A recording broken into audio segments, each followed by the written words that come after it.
Sportageous. Sport gets smarter. Hello, everyone, and welcome to another episode of the Sportageous Videocast. Today, I have with me Matthew Barrett, the founder of goalclick. goalclick is a global football storytelling platform, finding people from around the world to tell stories about their football lives and communities, from professional players to fans and amateur players and football charities. Follow goalclick on Instagram or read more stories at goal-click.com. And if you didn't get that, be sure to check out wherever you're watching this, because all the details will be there. Welcome to the show, Matthew. Thank you very much for having me. Mate, I'm really excited to obviously have you on the show, and you guys have been, doing some amazing things over at goalclick. So to start off, I just wanted to ask, how do you describe goalclick, the business? And essentially, what is it that you set out to do, and what is it that you're doing now? I don't know whether that's the same or not, but I'll let you take over. So we describe it perfectly how you described it in the introduction, but to put a bit more meat on the bones. So we describe ourselves as a storytelling platform and network. We are trying to find people from all over the world with interesting and compelling personal stories. We ask them to tell their stories through the common language of football. The key element is that we are doing everything from a first-person perspective. So this is not outsiders going in, filmmakers, journalists, photographers. This is insiders telling their own story, giving them the power, the freedom, control to do that. And so ultimately, what we are doing is we are trying to do that on a global scale, but then we are also focusing on specific topics, whether that be a city like London, a country like Qatar or Russia, a tournament like the Women's Champions League, or an issue in the game such as refugee football or the state of the elite women's game. And we create bigger, deeper series focused in on those elements. And with that, we often work with partners, often commercially. And so ultimately, whilst we are this global storytelling platform that is telling these amazing stories from all corners of the earth and all different types of people, there's also a focus on creating partnerships and telling stories in a deeper, more meaningful way. Yeah, absolutely. And, I do want to sort of come on to those topics of refugees and so on later on. But one of the things that you raised that I find interesting, and, that is sort of essentially the crux of what you do, the insider telling the story rather than having the outsiders coming in to do that. Why do you think that is important and essential? I think that it's getting more important by the day. In particularly, even in these times that we're living in, from a purely practical perspective, are the days of global travel on a mass basis, sending film crews and photographers and journalists around the world to tell someone else's story. When are they coming back? Should they ever come back to the extent that they were in place before? So we think goalclick is in the middle of almost as a hybrid of two separate threads. On the one hand, you have the explosion of user-generated content. It's what social media was designed for, people broadcasting their own lives. It's often relatively lower quality, but it serves a very important social purpose. And on the other side, you have high quality narrative documentary storytelling, high production values, beautiful content. I think that goalclick really sits in the middle of those, where we're giving people the chance to tell their own story. So it is user-generated, but it's done in a more curated, guided narrative format, so that there is a story there that is quite clear and understandable. Because ultimately, what goalclick is doing is we are trying to help people understand the world and other people and other societies through that common hook and that common language of football. So I think that, one, football is an amazing tool to allow people to become interested in a subject that they wouldn't necessarily otherwise be interested in. Would people be interested in the plight of refugees as much if it wasn't shown through a football lens? We can come on to talk about that. But ultimately, we think that there is this important hybrid of allowing people to tell their own story, which people want to do now more than ever, and the tools are there, and certain social factors are now there that means that's really important, but doing it in a way that is understandable and curated and higher quality. Yeah, absolutely. I think more relevant than ever, considering the strange times that we're in at the moment. And personally, being an immigrant to Australia, it's very easy for the stories that I hear here in the media being covered about, say, where I'm originally from, whether that's Pakistan or Dubai, where I grew up. And more often than not, you don't get that authentic touch or accuracy. So yeah, I definitely think what the flavor that it brings in through what you do enables that story to really come through. And I guess tying that in with my next question, which had to do with what you touched on a bit earlier regarding partnerships. You've obviously worked with several organizations, but two of the key ones that come to mind were the New York Times and then the UNHCR. Tell me a little bit about what you've been doing through goalclick with these organizations and why you've gone in what can be two very different directions if one thinks of it in that way. In the different directions, do you mean one more in the more social goods and one more in the more commercial element? Is that the kind of distinction? Absolutely. Yeah. So I think that there's an element whereby both of these angles are equally valid. Football is a commercial game, and the brands and organizations and leagues and clubs are commercial organizations who want to tell their story.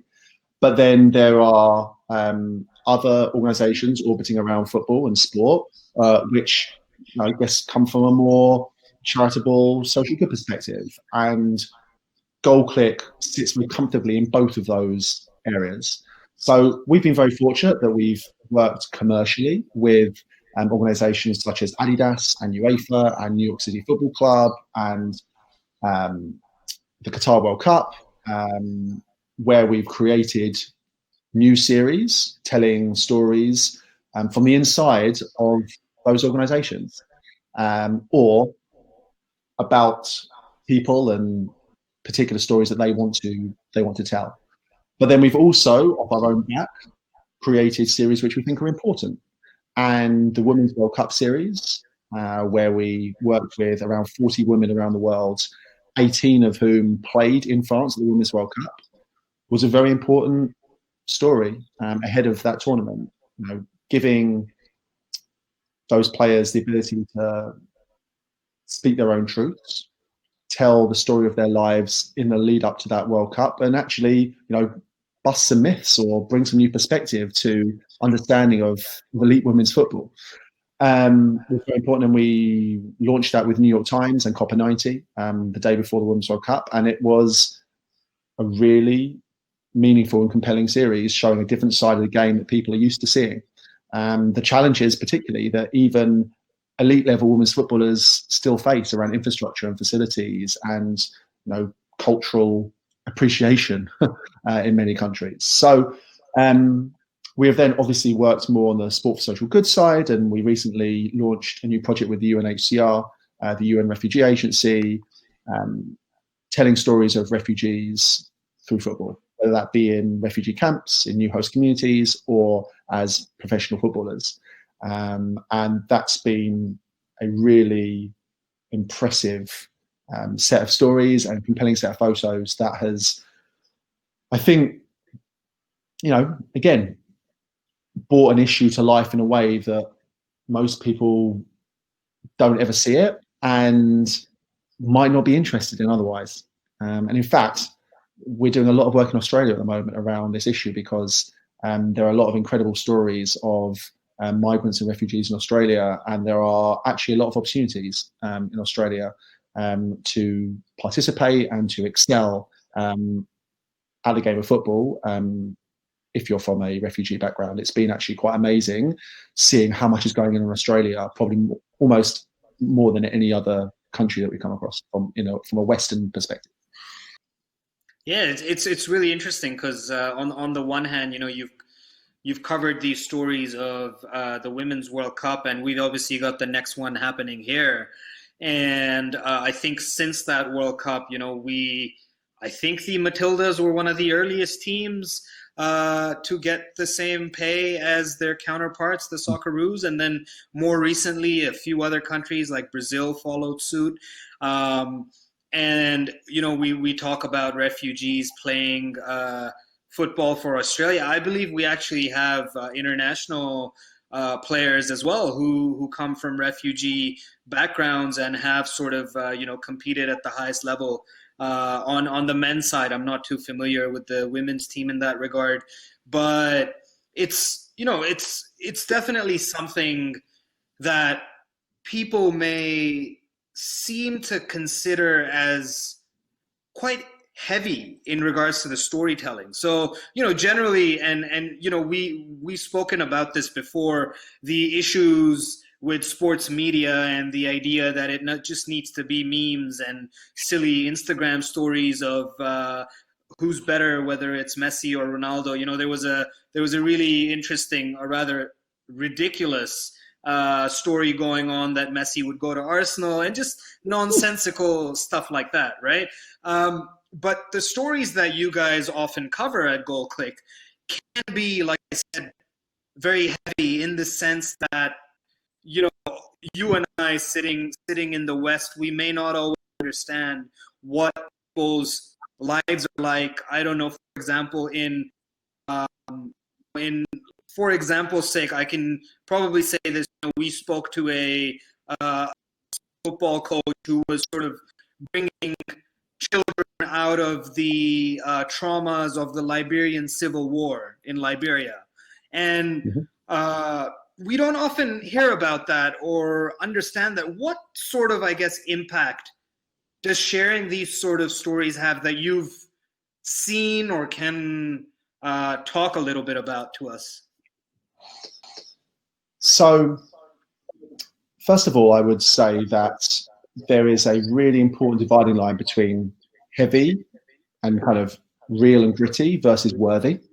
And what we really try and do is make our stories feel quite real and quite,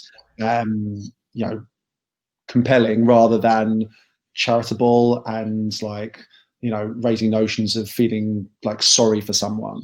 Like, we feel that this is it's an overused word, but quite an empowering thing to do, to give people the chance just to tell their own story and actually get out the way. Because a lot of the problems with kind of heavy stories, particularly when they're reported in the West, is they're told through the lens of a Westerner or of someone else from outside. And then I think you lose some of the power of that story. We haven't even mentioned, actually, on this podcast, although most people might know it already, we use disposable analog cameras. So we give all of our storytellers that tool. And that's quite an equalizer between people, really. Giving someone the same tool and the same ability to tell their story, I think also gives an extra power to what is being shown. So we naturally, move towards those kind of stories. I think ultimately we're trying to educate. We're trying to provide a window into other societies, other cultures, other people's lives, but do it in an understandable way using football and photography. We are getting out of the way and giving people the platform to tell their story as they see it. And I think that naturally adds weight and an element of heaviness to stories when you hear it from their own perspective. But you also can't deny that some of the best stories that we find are naturally of people overcoming barriers, overcoming challenges. We root for the underdog, whether that be at the elite end of women's football or refugees fleeing conflict. People are drawn to stories of people overcoming challenges. It's the classic, I guess, hero story, right? I guess moving on, Matt, I did, of course, want to ask, can you tell me a little bit about some of the stories that have really stood out from, what you've done at goalclick, and some that you may like to highlight for our viewers or listeners today? For sure. So I think the story that will always be very dear to our hearts is our first ever story from Sierra Leone, which was the story of the National Amputee Football Association of Sierra Leone, taken by their coach, Pastor Abraham Bangura, so both a church minister, an amputee, and a football coach. And from the very moment we got those photos back, the power of the photos of the amputees playing football on a beach in Freetown, mixed with the story behind it, has always really resonated with us. I think that we've been very lucky to work with some amazing football NGOs and charities over the years. We have a lot of time for our friends at Spirit of Soccer, who provided told a story from Iraqi Kurdistan at the time when the Islamic State was at the height of its power. Boys and girls playing football in very, difficult circumstances. With threats on the horizon. And then as we've moved through the series and moved through the years, obviously the refugee series that we've recently told, there's some extremely powerful stories that have come through, particularly, I would say, the girls. And we've worked with a number of Afghan girls living in Austria and Australia. I'm always so amazed by the resilience and the courage of girls to be playing football in cultures which are not welcoming to the idea of them playing football. Now, refugees generally have a tough life, male or female, but there's always an extra layer. In fact, every country around the world, in every society, at every level, there is always a harder challenge and more barriers, both social, political, economic, for girls to play football. So when I see stories from Khadija, Sophia, Saleha in Austria, and Shagofa in Australia, which I encourage people to check out, it's just incredible levels of resilience, and it's powerful hearing these girls' stories. And that's extended throughout the project. I think that we actually skew female now in general. You'll have seen recently our Pakistan story from the north of Pakistan, the Girls Football League in Gilgit-Baltistan. Incredible landscapes, incredible people, incredible stories. So yeah, those are a few that stood out, but there are many, and you can get lost on our website, from stories of Rwandan genocide survivors and kind of all the way to the US women's national team. So there's a lot to check out. Absolutely. I mean, you don't forcefully make it a sob story, essentially, and you let the organic, what's meant to be said organically be said, and that's what keeps the realism alive, essentially, rather than making it. I think you summarized it well with the whole charity organization example, and that completely makes sense to me, and I can sort of relate and understand, having lived in a few different places in the world, what that looks like. Yeah. You said it best, actually. I'm going to borrow it from now on. It's not a sob story. It's a real story. Yeah, sure. And I guess that's a great segue into my next question, Matt. Do you think, like I have my own views on this, but you being in this space, I think you're the perfect person to ask this question. And do you think that there is enough coverage of grassroots football, let's say in the case of the UK where you are, and perhaps football from lesser known regions in wider Western media? And based on what you're doing with goalclick, is there an appetite for it?